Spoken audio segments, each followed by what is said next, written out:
Let Thank us you. now take a closer look at how, in reality, the world is dealing with this pandemic, which is without any basis. I would like to first focus on those who claim that, well, but many people are dying.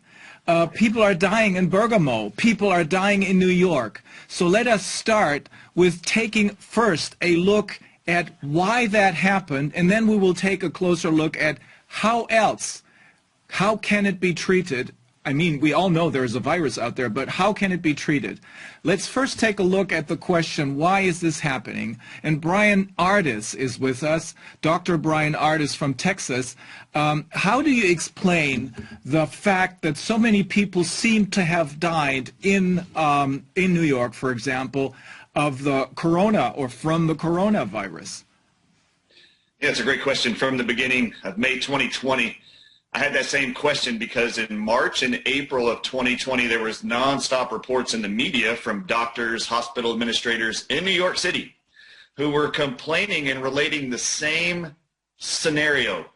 Every time they were asked by the media, what are you seeing in patients you're treating with COVID-19 in hospitals here in New York? They all said the same thing, all of them.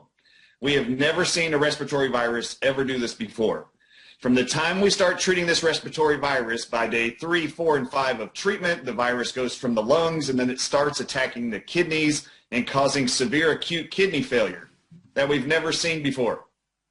And they kept saying, we're not only short on ventilators here in New York, we're also short on dialysis machines. So this was very intriguing to me. I actually had a similar scenario just 3 months earlier from May of 2020 when I was watching all these reports in the media. My own father-in-law had died in a hospital from ill-advised protocols in early February of 2020, and I and my wife received a phone call on day 3 of his treatment for the flu that he was going into acute kidney failure, only to find out it was a drug he was put on, ill-advised for the flu, that actually was known to cause acute kidney failure. Unrelated to COVID. 3 months later, I'm reading this May memo from Anthony Fauci of the NIH because I'm curious, why is it that all these doctors, nurses, hospital administrators in New York keep reporting the same thing I experienced? Day 3, 4, and 5 of treatment for a supposed virus in New York called COVID-19, SARS-CoV-2, they were seeing high amounts of acute kidney failure. So I went to the CDC.gov's website. They did not have a protocol for treating COVID-19 hospitalized patients, but they referred back to the NIH's protocol for COVID-19. And on that actual memo, I hyperlinked it to the NIH.gov. This is where Anthony Fauci had a memo for the entire world. This was in the middle of May 2020. And he said there is only one drug and one drug only that we're authorizing to be used in all hospitals across America for COVID-19 hospitalized Americans. That one experimental antiviral drug is called Remdesivir. There's 2 studies supporting its use. It was found safe and effective against the Ebola virus a year prior in Africa. Then he said it was found safe and effective in a trial in March of 2020, just 2 months earlier, which was conducted by the maker of Remdesivir called Gilead Sciences. He then went on in the same memo to declare that there is 2 drugs that were not allowed to be used because they found it had heart toxic effects leading to death in COVID-19 treated patients. And those 2 drugs were hydroxychloroquine and chloroquine. Now, I was not of interest of hydroxychloroquine or chloroquine at the time. I was most interested in this Remdesivir drug because I had never heard of it. I also learned here that it was just an experimental drug. At this point, was never FDA approved. So my curiosity was, I wanted to know what Dr. Anthony Fauci was proclaiming on NIH.gov was his reasonings for choosing this one and only drug. So I clicked the first hyperlinked study to the New England Journal of Medicine on Ebola, and then actually read the second study also. And Dr. Rainier, you understand this because we've done this interview before. I couldn't believe what I found out.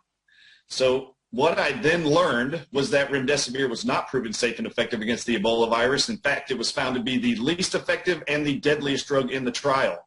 And the safety board for that trial suspended its use for the rest of the trial, and no one was allowed to get it because it had the only drug published in the trial of 4 drugs to have a percentage of death rate called mortality rate of over 50%. The other 3 drugs didn't have over a 50% mortality rate. Only Remdesivir did. That's why the safety board pulled it.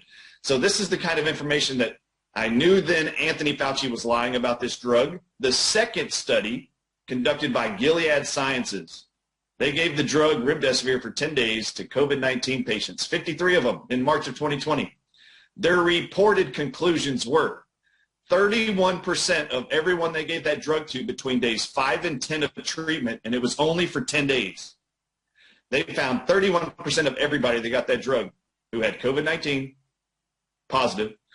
They actually experienced multiple organ failure, reported acute kidney failure, which is what all the media was reporting.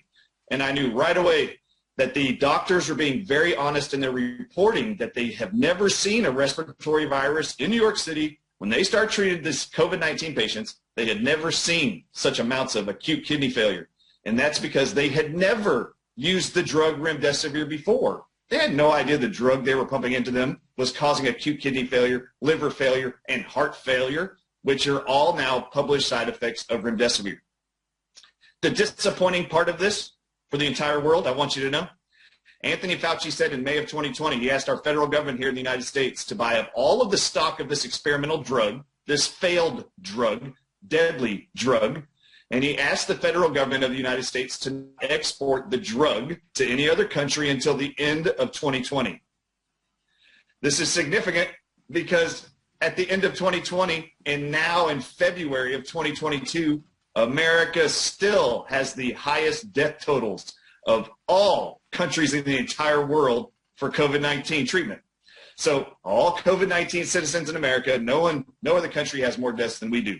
And I attribute it to the hospital protocols initiated early on by Dr. Anthony Fauci. And if you would let me present it, I'll show you all the evidence that supports my concern around this drug.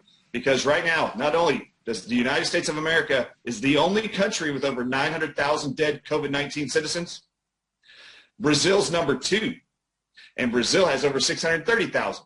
And Brazil, since the beginning of March of 2021, is only using Remdesivir in all of its hospitals. Okay, the video you just watched was posted February 2022. Late February 2022. Here's what Brass Check posted in April of 2020. 2020. When Fauci was already announcing there would be no cure. How on earth could he have known in April of 2020 there would be no cure, no effective treatment? That's anti-scientific, anti-medical. Anyway, here's the video which we showed you, Brass Check viewers, in April of 2020. And I think the other thing most of our listeners recognize, a successful clinical trial will reduce mortality, say it's in the intensive care unit, by 20%. But that's a number needed to treat a 5 or 10 or 15 or 20. It's not going to cure the disease. Right. And so I think people need to be prepared. There may be successful trials, but it's not going to be a dramatic reduction in mortality. That would be surprising. It would surprise me greatly. So the first video points out that it's now established that Fauci and company were killing people with Remdesivir, and all the unexpected, never before seen symptoms were actually results of Remdesivir. The second video showed that very early in the scamdemic, Fauci announced there really would be no effective cure, therefore creating an emergency situation whereby they could force feed the world first Remdesivir and then later experimental gene therapy. So we also played this clip for you in the summer of 2020, and it was also part of our film Fauci's First Fraud, AIDS equals death, or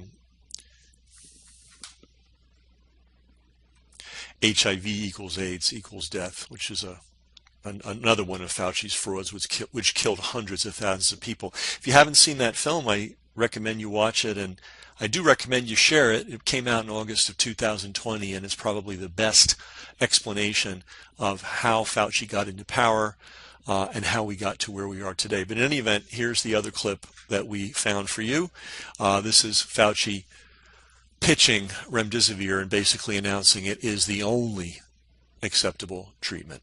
Whenever you have clear-cut evidence that a drug works, you have an ethical obligation to immediately let the people who are in the placebo group know so that they could have access. And all of the other trials that are taking place now have a new standard of care. So we would have normally waited several days until the data gets further, dot the I and cross the T. But the data are not going to change. Some of the numbers may change a little, but the conclusion will not change. The mortality rate trended towards being better in the sense of less deaths in the Remdesivir group. 8% versus 11% in the placebo group. It has not yet reached statistical significance, but the data needs to be further analyzed